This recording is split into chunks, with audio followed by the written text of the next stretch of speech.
Dari Utsman ibn Affan berkata, aku mendengar Nabi SAW bersabda, sesiapa yang membaca Bismillahilladzi la yadurru ma'asmihi syai'un fil ardi wala fis sama' wa huwas sami'ul alim, yang bermaksud dengan nama Allah yang dengan namanya tidak ada sesuatu pun yang dapat memberikan kemudaratan di bumi maupun di langit. Dialah yang maha mendengar lagi maha mengetahui.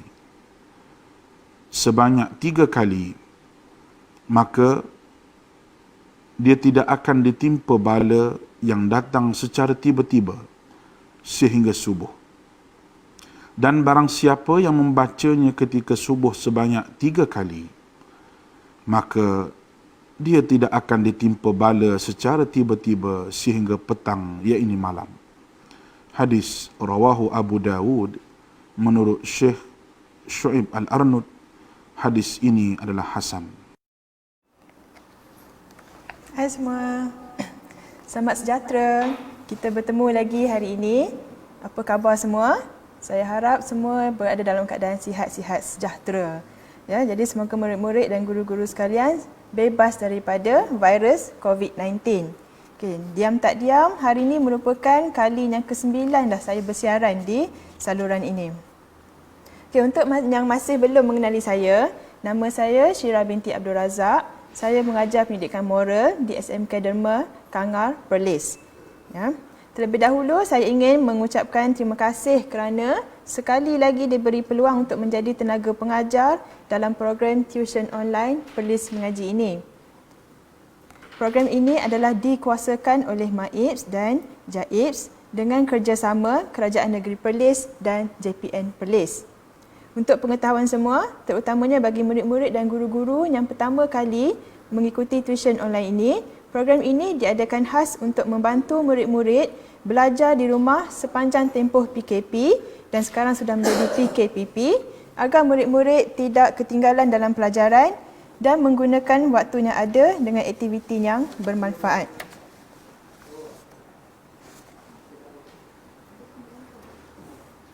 Okay, sebelum kita pergi kepada pelajaran kita hari ini, di sini saya berikan senarai nilai universal untuk sukatan KSSM, Pendidikan Moral. Ya, kalau KBSM ada 36 nilai, tapi dalam KSSM ni ada 18 nilai saja. Murid-murid kena hafal nilai ni, murid-murid kena ingat ejaan dia, tak boleh salah ejaan. Seperti mana yang saya telah terangkan pada slot yang pertama dulu lagi, untuk nilai murid-murid kena eja dengan tepat, dia punya susunan perkataan pun kena tepat, tak boleh berubah. Contohnya kepercayaan kepada Tuhan, tak boleh kepercayaan pada Tuhan sahaja, salah jadi mesti kepercayaan kepada Tuhan. Baik hati bertanggungjawab, kalau bertanggungjawab tu mesti ada imbuhan jangan tulis tanggungjawab sahaja, salah berterima kasih, jangan tulis terima kasih sahaja, salah. Hemah tinggi saja, tak perlu nak letak imbuhan berhemah tinggi, salah. Jadi apa yang tersenarai dalam 18 nilai kat sini, ini sahaja yang murid-murid perlu tahu.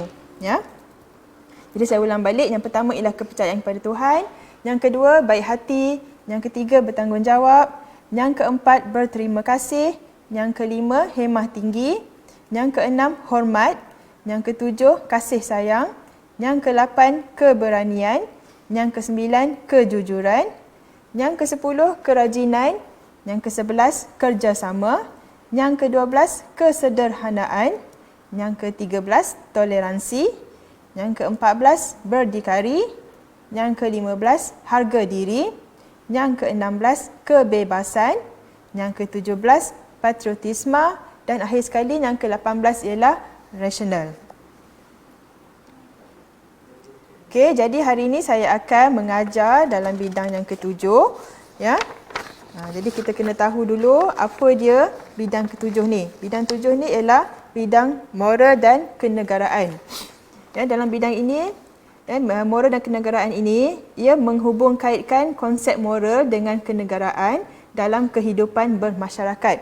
Bidang ini membincangkan hak dan tanggungjawab sebagai warga negara yang mengamalkan perpaduan, menguruskan perbelanjaan secara beretika serta berbangga sebagai rakyat Malaysia dalam mengekalkan keunikan dan kedaulatan negara.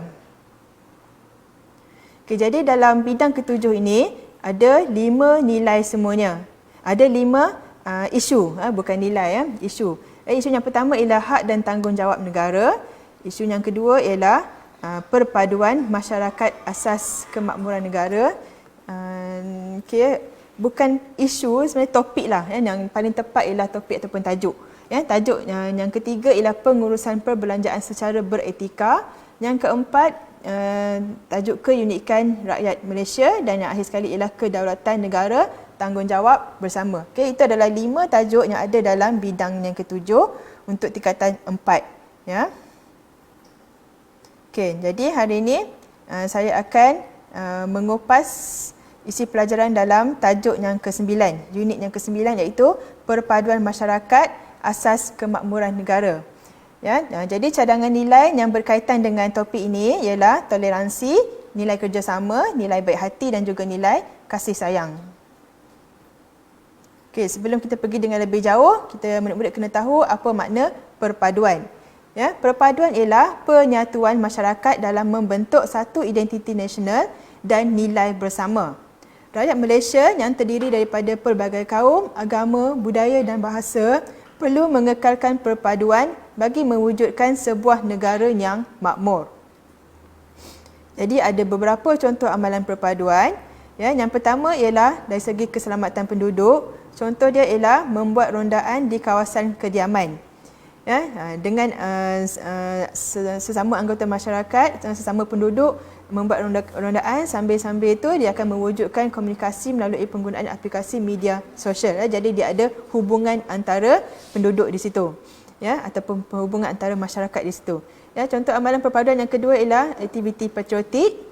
Contohnya ialah melibatkan diri dalam sambutan kemerdekaan, sama-sama mengibarkan jalur gemilang. Tidak kira apa kaum, tidak kira umur apa, ya, sama-sama mengibarkan jalur gemilang. Di situ juga ada nampak amalan perpaduan di situ. Ya, untuk amalan perpaduan yang ketiga ialah contohnya dalam aktiviti sukan. Ya, masing-masing semua masyarakat, semua rakyat Malaysia menyokong pasukan negara. Ya, tidak kiralah latar belakang kaum macam mana, latar belakang keluarga macam mana, ya, tapi menyokong pasukan negara. Jadi ia melibatkan pelbagai kaum dalam sesuatu acara sukan. Okey, yang keempat, kelestarian alam, sama-sama memelihara dan memelihara alam sekitar. Contohnya menyertai program kelestarian alam sekitar. Yang kelima, majlis keramaian yang menghadiri rumah terbuka semasa musim perayaan. Ya, di sini seluruh rakyat akan menghormati budaya dan adat resam masyarakat Malaysia. Tidak kira budaya apa, ya, masing-masing saling menghormati. Ya. Dan yang akhir sekali ialah yang keenam, aktiviti kesukarelawanan membantu mangsa bencana. Ya, contohnya melakukan khidmat komuniti. Tentang aktiviti kesukarelawanan ini membantu mangsa bencana, saya pun telah terangkan dalam slot yang lepas tentang bertajuk hak asasi manusia. Ya. Okey. Jadi beberapa agensi kerajaan telah ditubuhkan dan memainkan peranan untuk memupuk semangat perpaduan dalam masyarakat pelbagai kaum di Malaysia. Ya, jadi agensi yang pertama ialah Jabatan Perpaduan Negara dan Integrasi Nasional. Okay, jabatan ini berperanan sebagai mendidik masyarakat supaya cinta akan perpaduan. Ya, peranan yang berikutnya ialah memelihara, mengekal dan meningkatkan perhubungan kaum ke arah perpaduan nasional, mempromosikan persefahaman dan keharmonian antara agama, menjalankan wacana perpaduan dan kajian perhubungan kaum, melaksanakan langkah-langkah intervensi dalam mengurus hal ehwal perpaduan negara dan integrasi nasional, dan juga menyediakan syur kepada kerajaan dalam menyatakan pendirian negara di peringkat antarabangsa. Okey. Peranan agensi kerajaan yang berikutnya ialah rukun tetangga. Agensi ini menjalankan apa-apa aktiviti bagi meningkatkan dan mengukuhkan semangat kejiranan, perpaduan, muhibah, keharmonian, keselesaan, keamanan, kerjasama, keselamatan, kebajikan, kesihatan, kesejahteraan ekonomi dan kualiti hidup di kalangan anggota masyarakat. Ia juga menerima maklumat mengenai untuk memerhati dan menyiasat semua isu mengenai konflik masyarakat di dalam kawasan dan melaporkan maklumat, pemerhatian dan penyiasatan itu kepada pengarah. Peranan agensi ini juga ialah mengambil apa-apa langkah yang perlu atau wajar untuk membolehkan pemastautin melindungi diri mereka terhadap apa-apa aktiviti jenayah atau bencana. Dan akhir sekali, peranan agensi ini ialah menyediakan pengantaraan dalam masyarakat bagi maksud perdamaian atau selainnya, menyelesaikan apa-apa pertikaian atau perselisihan di kalangan anggota masyarakat. Itu adalah peranan rukun tetangga. Yang berikutnya ialah JKKN, iaitu Jabatan Kebudayaan dan Kesenian Negara. Peranan agensi ini dalam memupuk semangat perpaduan dalam masyarakat ialah yang pertama, memantapkan usaha memelihara, mengekal, mengembang dan menyemarak seni budaya dan warisan bangsa, mengembeling elemen seni budaya untuk meningkatkan kesejahteraan dan perpaduan bangsa, menggalakkan penglibatan penggiat seni di dalam bidang ekonomi melalui aktiviti seni budaya, dan juga menyokong pertumbuhan pelancongan negara melalui aktiviti seni dan budaya. Itu adalah peranan JKKN. Untuk agensi yang berikutnya ialah Jabatan Penerangan Malaysia. Peranannya ialah meningkatkan kefahaman, sokongan, keyakinan dan penglibatan masyarakat terhadap dasar dan program kerajaan ke arah pembinaan negara bangsa yang bermaklumat, progresif, berintegriti, sejahtera serta bersatu padu. Jadi amalan perpaduan dalam masyarakat amat penting bagi mewujudkan sebuah negara yang harmoni. Banyak kepentingan yang dapat diperoleh sekiranya setiap anggota masyarakat mengamalkan perpaduan. Jadi di sini saya ada senaraikan 5 kepentingan amalan perpaduan dalam masyarakat majmuk. Yang pertama ialah boleh meningkatkan keyakinan pelabur asing. Apabila negara kita aman, damai, masyarakatnya bersatu padu, ada elemen perpaduan di situ, pelabur asing akan yakin untuk membuat pelaburan di negara kita. Yang berikutnya ialah rakyat dapat menikmati pelbagai kemudahan yang berkualiti. Kerajaan sediakan kemudahan dan semua rakyat, tak kira apa bangsa, apa kaum, apa agama, boleh menikmati kemudahan tersebut. Kepentingan yang berikutnya ialah dapat mengukuhkan ekonomi negara. Yang berikutnya lagi ialah rakyat dapat hidup dalam suasana yang harmoni. Jika semua bersatu padu, jadi sudah tentulah suasana akan harmoni. Dan akhir sekali ialah dapat mengekalkan kedaulatan dan keselamatan negara.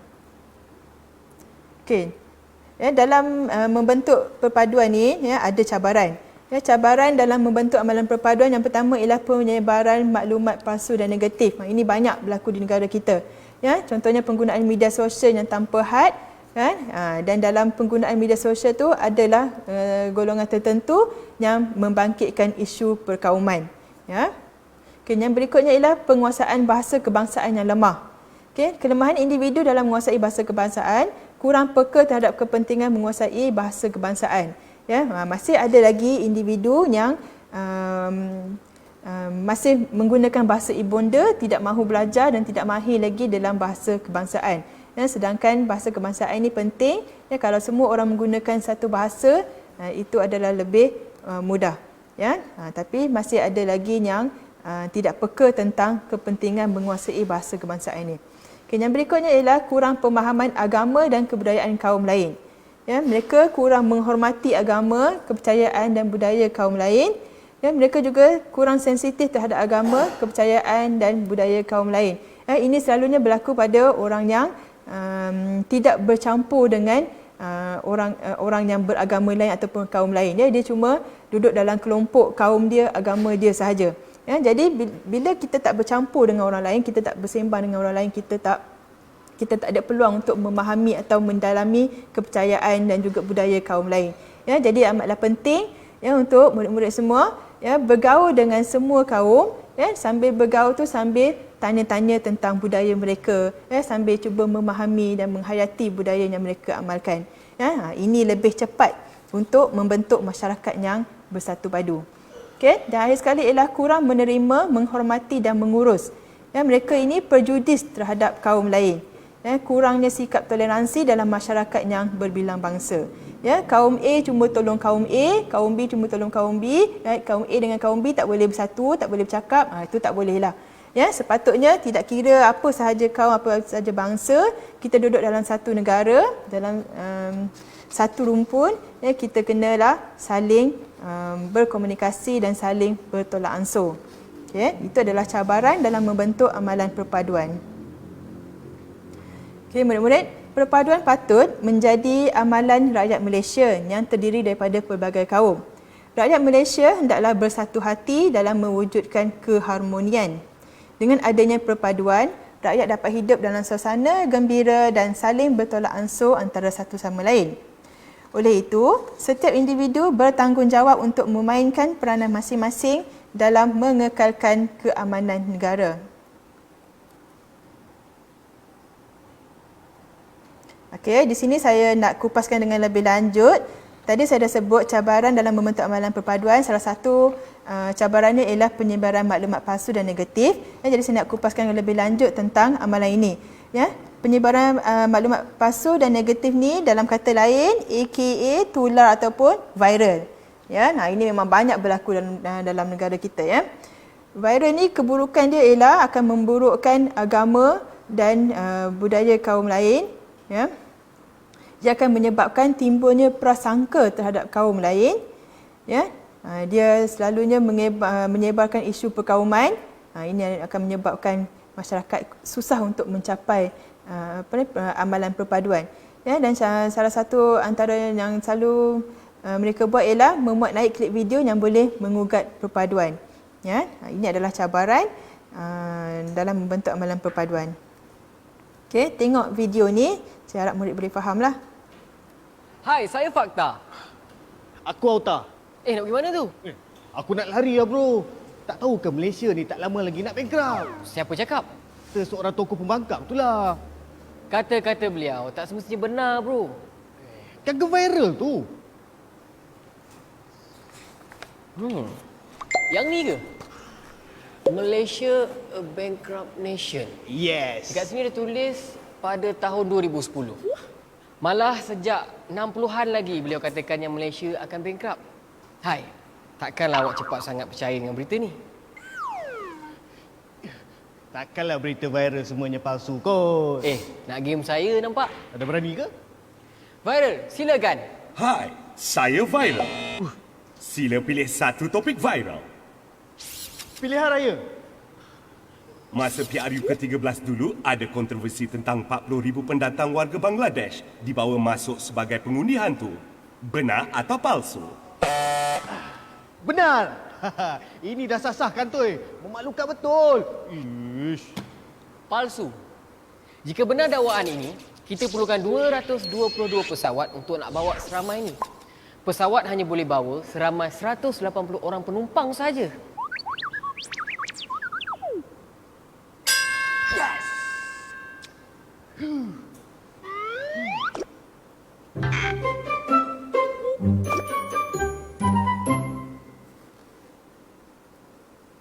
Okey, itu tadi video tadi.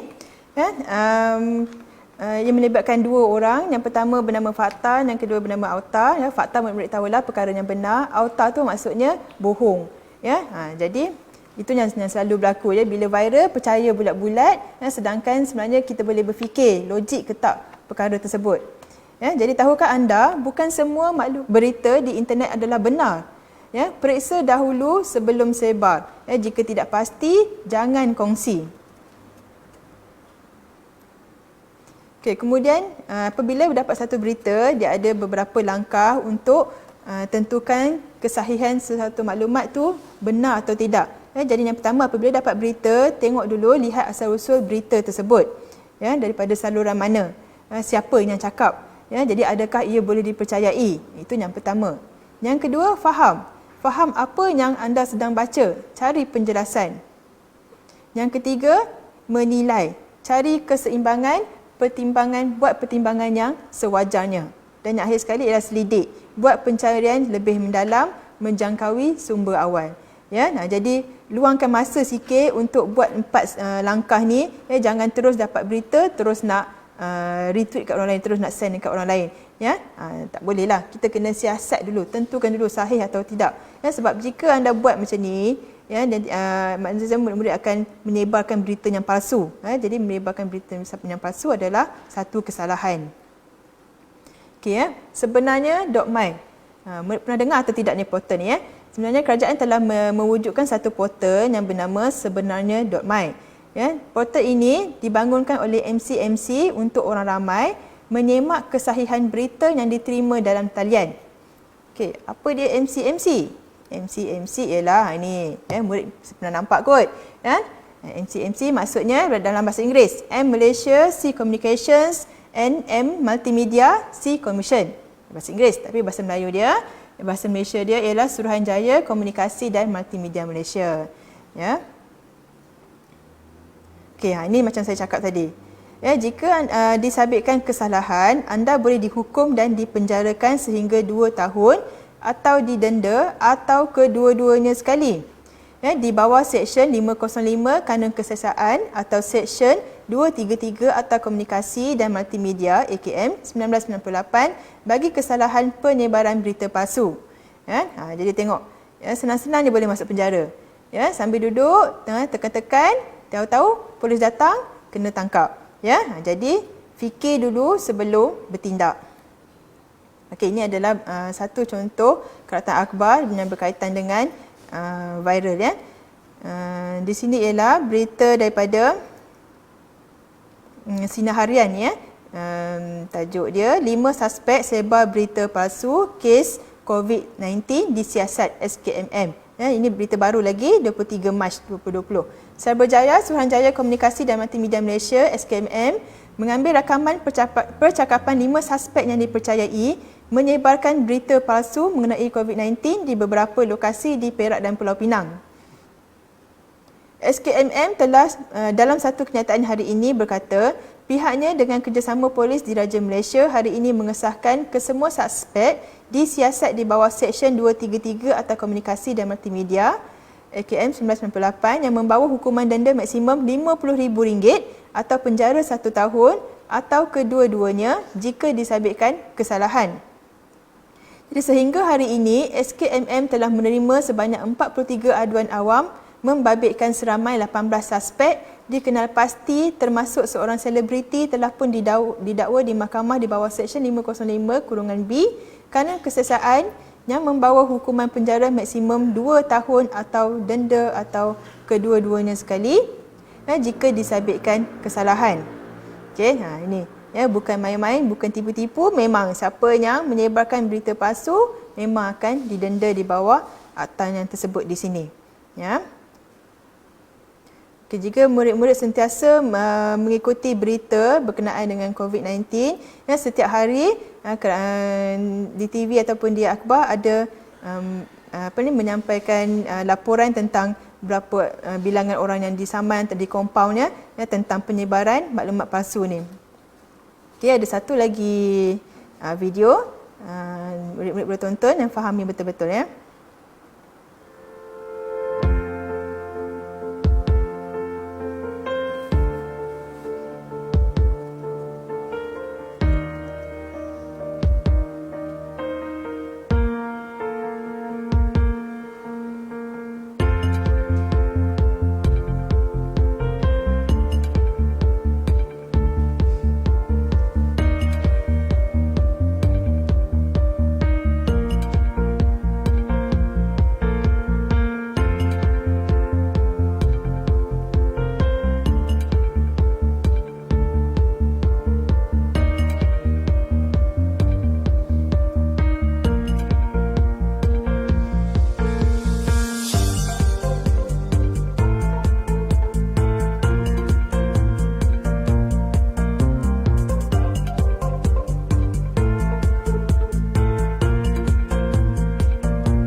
Itu tadi video tadi tentang perbualan antara dua orang sahabat, Tina dan Divya.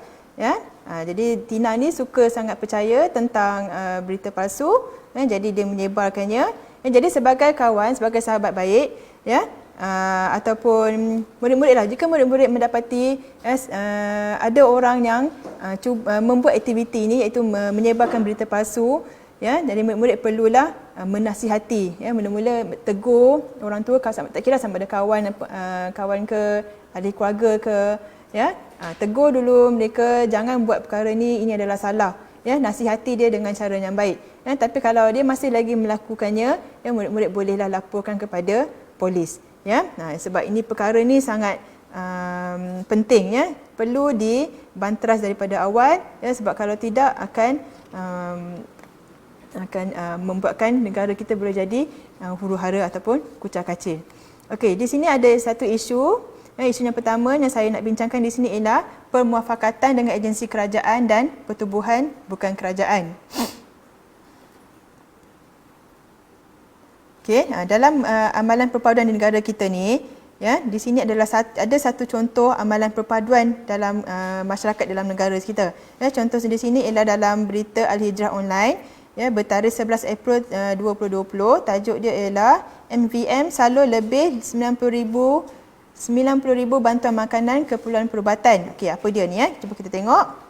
Berita Kuala Lumpur, Muslim Volunteer Malaysia MVM menyalurkan 92,816 dalam bentuk pek makanan, barangan keperluan asas dan pek kebersihan kepada golongan asnaf, kelompok B40 dan petugas barisan hadapan COVID-19.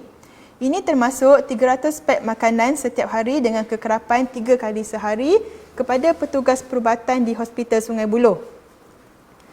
Ketua Pegawai Eksekutifnya Muhammad Fauzan Abdul Syukur berkata, bantuan sumbangan rakyat Malaysia itu tanda solidariti pertubuhan bukan kerajaan atau NGO itu dengan petugas barisan hadapan dan kelompok terjejas akibat wabak COVID-19.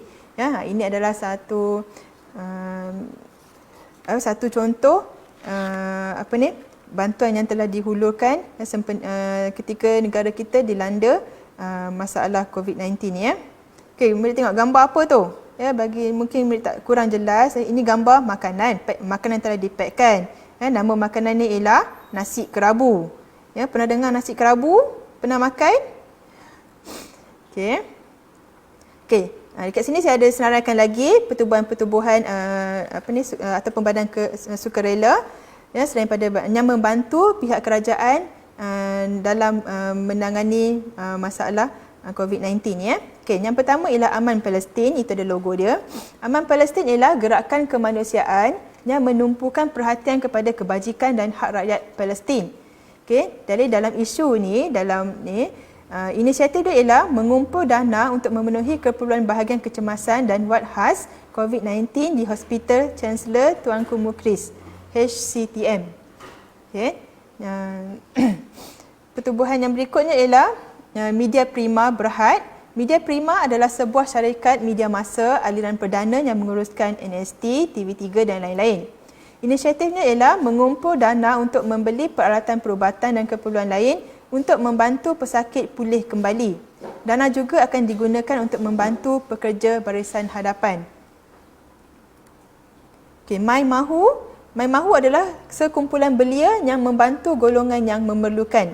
Inisiatif mereka ialah dana yang dikutip akan digunakan untuk membeli topeng untuk diedarkan ke hospital, airport, stesen bas, stesen kereta api dan lain-lain. Okay. Response Malaysia adalah gerakan anti-COVID-19 yang diketuai oleh Persatuan Bulan Sabit Merah dan disokong oleh Kementerian Keuangan. Inisiatif mereka ialah mengumpul dana untuk membekal peralatan perubatan kepada barisan hadapan dan membantu kumpulan yang terdedah dan juga warga emas. Okey, Picha Eats mewujudkan peluang pekerjaan untuk keluarga pelarian dengan menyediakan perkhidmatan catering. Ini yang mereka selalu buat. Tapi dalam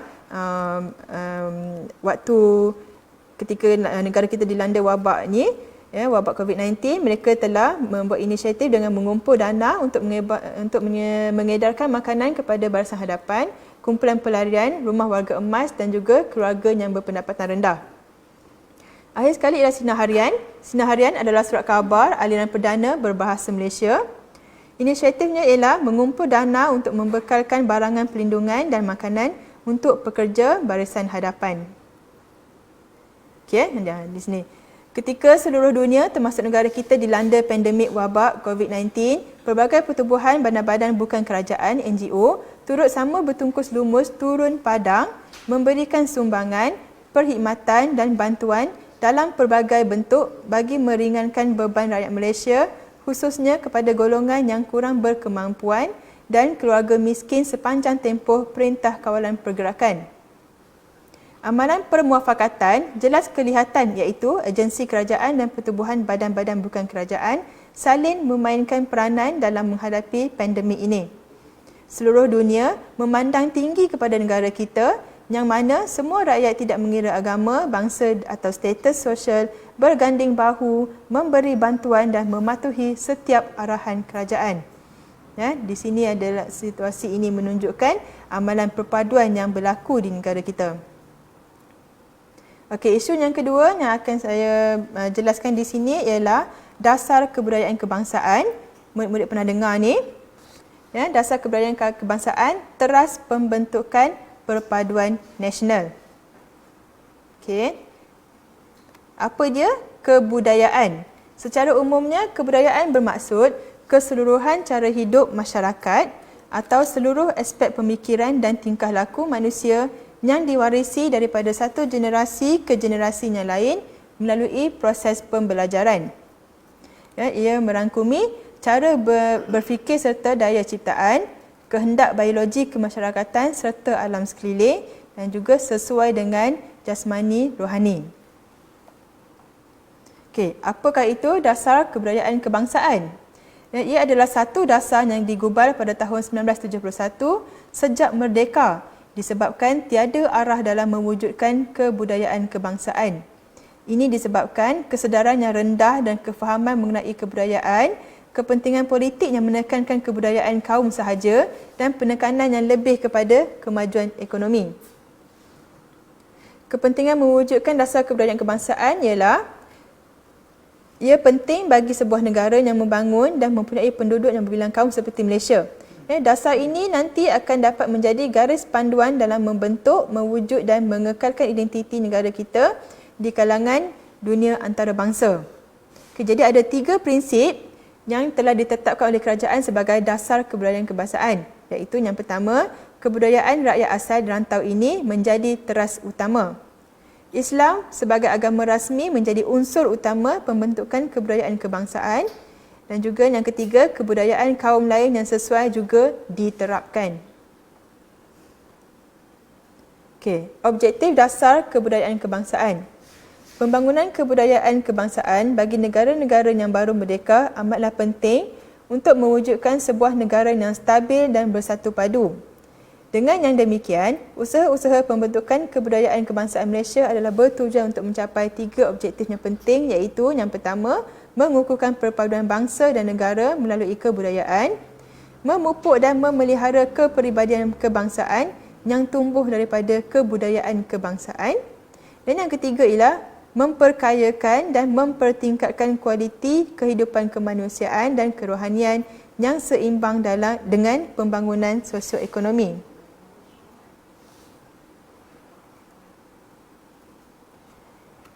Okay, sekarang murid-murid kita tengok strategi pelaksanaan dasar kebudayaan kebangsaan. Jadi ada 3 strategi yang terdapat dalam dasar ini. Yang pertama ialah melakukan pemulihan dan pemeliharaan pembangunan kebudayaan ke arah menguatkan asas kebudayaan kebangsaan. Yang kedua, meningkatkan dan mengukuhkan kepimpinan budaya melalui usaha membimbing dan menggerakkan kebudayaan seluas-luasnya sebagai jentera pembangunan yang berkesan. Dan yang ketiga ialah mematuhi keperluan sosial budaya dan meninggikan taraf serta mutu kesenian. Okey, dalam apa-apa saja program mesti ada cabaran dia. Jadi di sini cabaran pelaksanaan dasar kebudayaan kebangsaan. Ada 2 cabaran yang besar dalam melaksanakan dasar kebudayaan kebangsaan. Yang pertama ialah setiap kaum dan etnik masih kuat menyuarakan hak mereka dan meminta haknya lebih luas untuk mengamalkan budaya masing-masing di negara ini. Ya, setiap kaum masih tidak mampu bekerjasama dan bersatu antara satu sama lain. Okey, sebenarnya dua perkara ni masih lagi berlaku dalam negara kita. Walaupun kita tengok negara kita aman, ya, pelbagai kaum boleh duduk bersama, berbual bersama, bekerja bersama, tapi masih ada lagi segelintir ataupun segelintir masyarakat yang masih lagi memegang dua identiti, dua fahaman ini. Ya, itu yang pertama, saya ulang balik. Setiap kaum dan etnik masih kuat menyuarakan hak mereka dan meminta haknya lebih luas untuk mengamalkan budaya masing-masing negara ini. Yang kedua ialah setiap kaum masih lagi tidak mampu bekerjasama antara satu sama lain. Jadi saya harap murid-murid tidak termasuk dalam dua golongan ni. Murid-murid sepatutnya boleh bekerjasama, boleh menerima strategi-strategi yang telah ditetapkan dalam dasar kebudayaan kebangsaan ini, supaya negara kita akan lebih makmur dengan rakyat yang bersatu padu. Okey, jadi pencapaian dasar kebudayaan kebangsaan, ni kita ada pencapaian dia, ya. Yang pertama ialah identiti kewarganegaraan dan seni budaya jelas terlihat dalam perayaan rasmi dan tidak rasmi. Okey, jadi kalau murid-murid tengok gambar di sini, ya, bangsa apa pun, ini adalah contoh gambar penjawat awam di Malaysia, itu pada hari Khamis mengenakan pakaian baju batik. Jadi tak kira apa bangsa pun, bila hari Khamis pakai baju batik. Ya, itu adalah identiti warga negara Malaysia. Ya. Dan juga batik adalah warisan seni di Malaysia. Ya. Okay, kemudian penggunaan bahasa Melayu sebagai bahasa rasmi negara di peringkat sekolah rendah dan menengah. Ya. Di mana-mana sahaja majoriti rakyat berbahasa Melayu. Ya. Ini adalah pencapaian dasar kebudayaan kebangsaan. Okey, apa kepentingannya? Apakah kepentingan dasar kebudayaan kebangsaan? Kenapa kena ada? Kenapa kerajaan susah payah nak buat dasar ini? Yang pertama ialah dia boleh menjadi asas dalam menyatu padukan rakyat berbilang kaum di Malaysia. Jadi semua rakyat berbilang kaum, bila ada satu identiti yang menunjukkan masyarakat Malaysia, jadi dia boleh menyatu padukan. Yang kedua ialah garis panduan dalam mewujudkan satu bangsa yang bersatu padu serta mengikrarkan identiti negara. Okey, dua ni adalah kepentingan utama dalam mewujudkan dasar kebudayaan kebangsaan. Okey, ni. Di samping Kementerian Pelancongan dan Kebudayaan, terdapat pelbagai pihak yang turut terlibat di dalam pelaksanaan dasar ini. Mereka termasuklah kementerian-kementerian dan jabatan-jabatan kerajaan pusat, kerajaan-kerajaan negeri, badan-badan berkanun dan pihak swasta serta pertubuhan-pertubuhan kebudayaan. Jadi di sini saya ada sertakan logo-logo kementerian ataupun jabatan-jabatan yang terlibat dengan dasar kebudayaan ini. Bukan ini saja, sebenarnya ada lagi, tapi ini adalah beberapa yang pentinglah. Jadi murid-murid boleh tengok dan boleh boleh layari laman web rasmi jabatan-jabatan berikut, untuk lebih tahulah dengan lebih lanjut. Okey, murid-murid, sebagai rakyat Malaysia, kita perlu tahu apa itu dasar kebudayaan kebangsaan serta bagaimana perpaduan dalam kalangan rakyat di negara ini dapat dipupuk melalui dasar kebudayaan kebangsaan. Itu adalah tanggungjawab kita untuk tahu. Okey, jadi macam biasa, di hujung kelas akan ada homework. Hari ini saya letak bentuk love saja, seronok-seronok. Okey, untuk buat homework ni murid kena tengok video yang saya akan tayangkan di sini. Tengok video ni betul-betul, fahami betul-betul, kemudian nanti ada soalan.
Okey.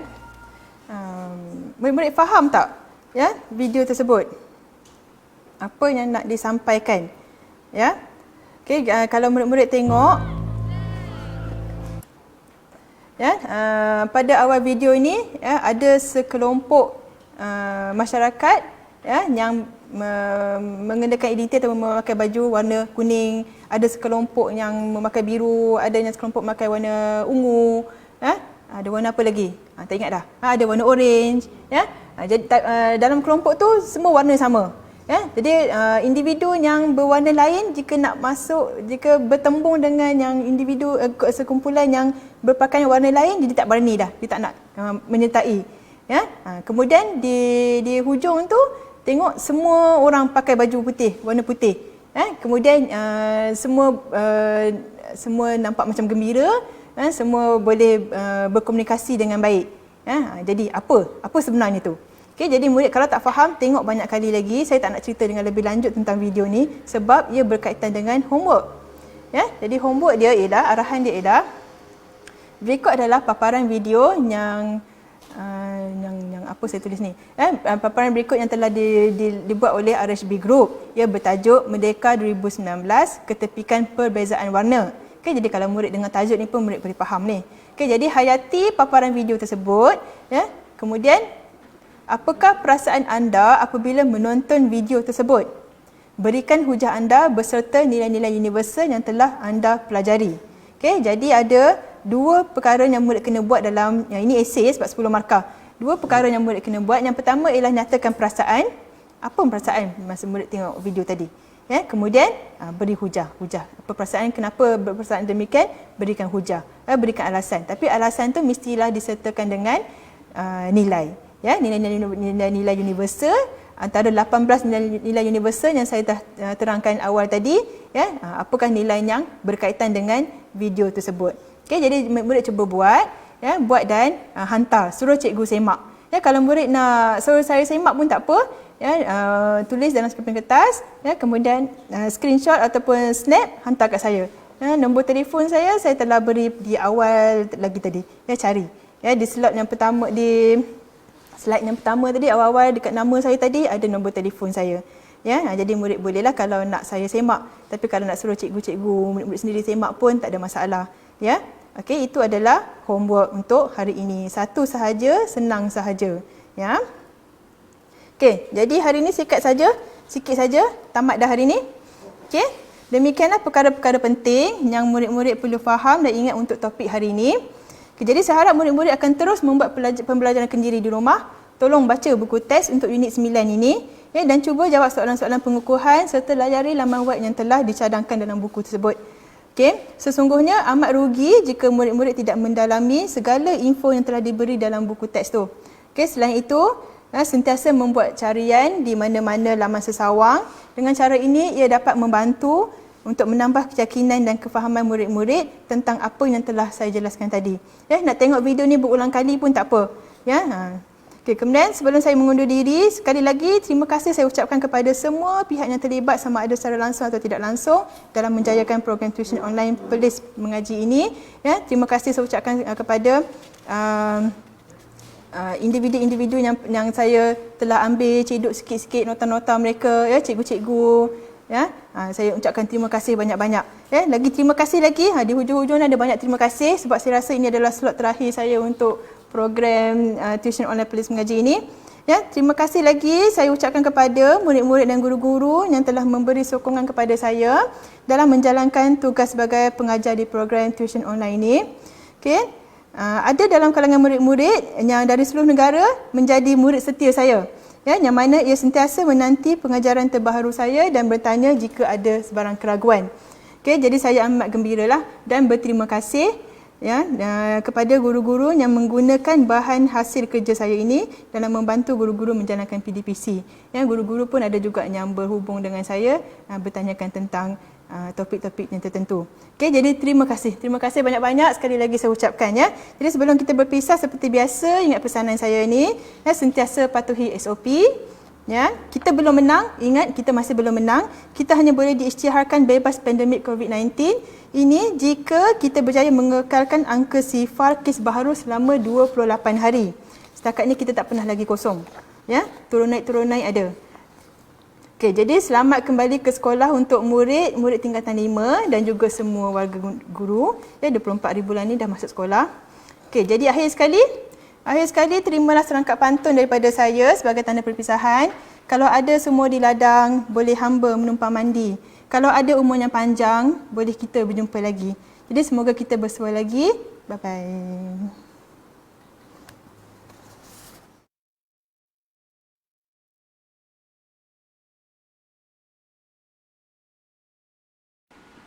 Daripada Anas bin Malik radhiyallahu anhu berkata, Nabi SAW pernah berdoa, Allahumma inni a'udzubika minal barasi wal jununi wal juzami wa min sayil asqam. Ya Allah, aku berlindung denganmu daripada penyakit sopak, penyakit gila, penyakit kusta dan penyakit-penyakit yang buruk.